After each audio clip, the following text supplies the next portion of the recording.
ஏன்னா ஃபர்ஸ்ட் படத்தில் ஜெயம் ரவி சார் வந்து நீங்கள் முத்தம் கொடுக்க விடல, செகண்ட் படத்தில் வந்து கடைசி சீனில் வந்து முத்தம் கொடுத்தீங்க. இப்போ இந்த படத்துல இருந்து 2 டீம் வந்து முத்தம் கொடுத்துட்டீங்க. அது டேரக்டர் வச்சாரா இல்லை நீங்களா ஃபிக்ஸ் பண்ணீங்களா? ஃபர்ஸ்ட் டைமில் வந்து அந்த கோமாளி படத்தில் வந்து கிஸ் சீன் வந்து ரொம்ப இம்பார்ட்டண்ட்டாக இருந்துச்சு. அவர் கிஸ் பண்ணுவார், அதனால அடிப்பாங்க, அதனால ஒரு சுச்சுவேஷன் ஒன்று வரும்ன்ற மாதிரி. ஆனால் சார் வந்து வேணான்னு சொன்னாங்க. அந்த கிஸ் வந்து நம்ம அப்படி எடுக்க வேணாம், சீட் பண்ணி எடுக்கலாம் அப்படின்னு.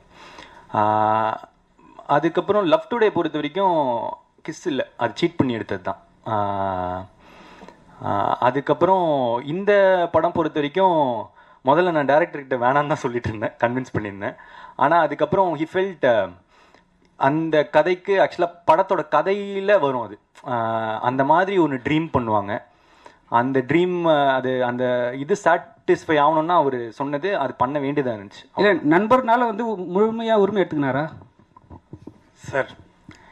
நான் இப்போது என்னோட ஓமை கடலை பார்த்துருக்கீங்களா? அதோட கிளைமேக்ஸில் கோர்ட்டில் கிஸ் இருக்க மாதிரி இருக்கும். அது வந்து ஒரு ஃபார்ம் ஆஃப் லவ் சார். அவன் வந்து ஹீரோ வந்து ஒரு அந்த பொண்ணை பார்த்தா ஃபீலிங்ஸே இல்லைன்னு சொன்ன ஒருத்தன் வந்துட்டு கடைசியாக அந்த பொண்ணை கிஸ் அடிக்கிறதுல 1000 ஒரு 20 பேஜ் டைலாக் அந்த ஒரு கிஸ்ஸில் இருக்குது சார். அதை வந்து கிராஸாவோ அதை வந்து இதனால வந்து படத்தை இது பண்ணலாமோ அந்த மாதிரி கிடையாது சார். அந்த கதைக்கு அது தேவைப்பட்டுச்சு. இன்ஃபேக்ட் அவன் சொன்ன மாதிரி அவர் ஃபஸ்ட்டு வேணான்னாரு, நான் தான் சொன்னேன் எனக்கு அது வேணும். Because at the end of the day it shows a form of love. நம்ம எல்லாருமே கிஸ் பண்ணுறது தானே சார்.